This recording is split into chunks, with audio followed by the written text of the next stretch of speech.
નમસ્કાર વિદ્યાર્થી મિત્રો, સ્વાગત છે તમારું અમારી યુટ્યુબ ચેનલમાં. વિદ્યાર્થીઓના ઘણા બધા પ્રતિસાદ પછી તેમની ડિમાન્ડ પ્રમાણે આજે આપણે સોમ વિષયનો એક્ઝામ્પલ લઈને આવ્યા છે, stress સ્ટ્રેનનો.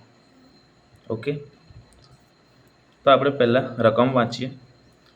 A mild steel bar 20 mm in diameter, 1.5 meter long, is subjected to on axial pull of 100 kilonewton.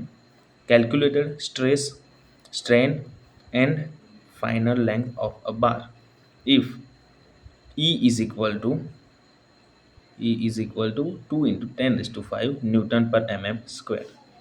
Okay, તો આપણને આ રીતે કિંમત આપેલી હશે, તેના પરથી આપણે જોઈએ. ગિવન ડેટામાં શું આપણું જોઈએ આપણી પાસે ડી બરાબર 20 mm, બરાબર. તો જ્યારે આપણને સર્ક્યુલર સેક્શનમાં ડાયામીટર આપેલો હોય તો એરિયા બરાબર π/4 ઇન્ટુ ડી સ્ક્વેર, બરાબર. ડી સ્ક્વેર એટલે ડી બરાબર આપણે 20 લીધા એટલે 20નો square is equal to 314.15 314.15 mm square. Okay, ચલો બીજું શું આપવાનું છે આપણને એલ બરાબર 1.5 મીટર કીધું છે, એટલે એને આપણે એમએમમાં કરીએ તો 1500 mm થાય, બરાબર. પી બરાબર 100 કિલોન્યુટન કીધું છે, કિલોન્યુટનનું ન્યૂટન કરીએ એટલે 100 ઇન્ટુ 10⁻³ ન્યૂટન. ઓકે, બીજું શું આપેલું છે આપણને ઈ બરાબર આપેલું છે, ઈ એટલે modulus of elasticity, E is equal two 2 into 10⁵ newton પર mm સ્ક્વેર. તો ફાઇન્ડ કરવા શું કીધું છે આપણને સ્ટ્રેસ, સ્ટ્રેન અને ફાઇનલ લેન્થ. ઓકે, તો સ્ટ્રેસનું ફોર્મ્યુલા છે P/A એટલે લોડ અપોન એરિયા. જે લોડ આપણને આપેલો હતો 100 કિલોન્યુટન, ન્યૂટન કર્યું આપણે 100 ઇન્ટુ 10⁻³ ન્યૂટન, બરાબર. તો 100 ગુણ્યા 10⁻³ ભાગ્યા 314.15 એરિયા આપણે શોધ્યો હતો.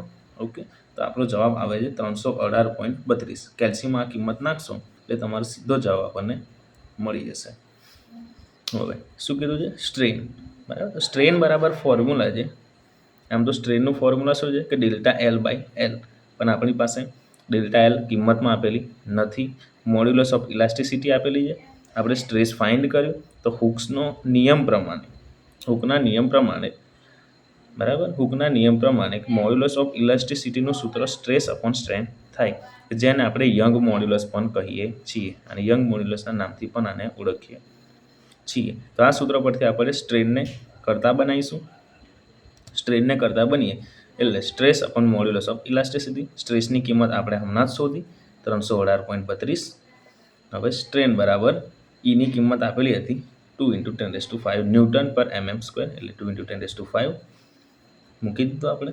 તો કેલ્સીમાં નાખશો એટલે તમારો જવાબ આવશે. ઓકે, હવે સ્ટ્રેનનો યુનિટ ના હોય, સ્ટ્રેન એ યુનિટ લેસ ક્વોન્ટિટી છે, બરાબર. બીજું શું કીધું છે તો ફાઇનલ લેન્થ ઓફ બાર. હવે ફાઇનલ લેન્થ ઓફ બાર શોધવા માટે આપણે ઇલોંગેશન થયું હશે એ જોવું પડશે, બરાબર.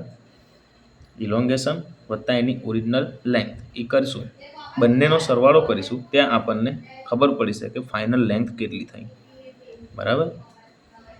ઓકે, હવે આપણને ખબર કેવી રીતના પડે કે અહીંયા ઇલોંગેશન થયું કે પછી કોન્ટ્રાક્શન થયું, ઇલોંગેશન થયું કે કોન્ટ્રાક્શન થયું, એવું આપણને ખબર ક્યાંથી પડે, આપણે નક્કી કેવી રીતના કરી શકીએ કે પછી અહીંયા ઇલોંગેશન જ થયું છે. અહીંયા કિંમતમાં આપણને કીધું હશે જ્યારે ટેન્સાઇલ ફોર્સ લાગતો હોય મટીરિયલ પર, ટેન્સાઇલ ફોર્સ લાગતો હોય ત્યારે શું થાય, એનું ઇલોંગેશન થાય, તેના પર ખેંચાણ સ્ટ્રેસ પેદા થાય, એટલે ત્યારે એનાથી ઇલોંગેશન પેદા થાય એટલે લંબાઈમાં વધારો થાય. અહીંયા કીધું છે આપણને એન એક્સિયલ પુલ એટલે ખેંચવું થાય, એટલે આપણે નક્કી કર્યું કે અહીંયા ઇલોંગેશન થશે, માટે strain is equal two ΔL/L. Okay, હવે આપણને સ્ટ્રેન છે, એલની કિંમત છે, આપણે જોઈએ છે શું ΔL શું કામ જોઈએ છે, કારણ કે લેન્થ પ્લસ ΔL મતલબ change in length plus original length is equal two total length. Okay, ચલો તો ΔLને કરતા બનાવીએ, અપસાઇલન્સ ઇન્ટુ એલ. અપસાઇલન્સની કિંમત આવી હતી આપણી પાસે કેટલી 1.59 ગુણ્યા 10⁻³ ગુણ્યા 1500, બરાબર. ઓકે, તો તો જવાબ તમારો કેલ્સીમાં કરશો એટલે 2.385 mm જેવો આવશે. ઓકે, જવાબ આપણો પોઝિટિવ ઇલોંગેશન થયું છે, આપણને ખબર છે, એટલે જવાબ આપણો કેવો આવવો જોઈએ? પોઝિટિવ આવવો જોઈએ. એટલે ઇન્ક્રીઝ ઇન ધી લેન્થ, આપણને પહેલાં જ ખબર છે કે લેન્થમાં ઇન્ક્રીઝ થશે, બરાબર, ડિક્રીઝ થવાનું નથી.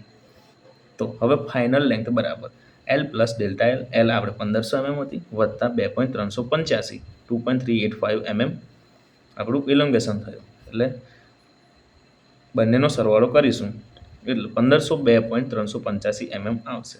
Okay, done. અહીંયા આપણો એક્ઝામ્પલ પૂરો થાય છે. આની અંદર આ જ ચેપ્ટરની અંદર લગભગ 6 સબ ટોપિક આપેલા છે. હવે એવા દરેક એક્ઝામ્પલ આપણે કરીશું, પણ જેવી જેવી વિદ્યાર્થીની ડિમાન્ડ રહેશે, વિડીયોમાં જેટલા સારા પ્રતિસાદ મળશે એ પ્રમાણે આપણે વિડીયો લાવતા રહીશું. Thank you.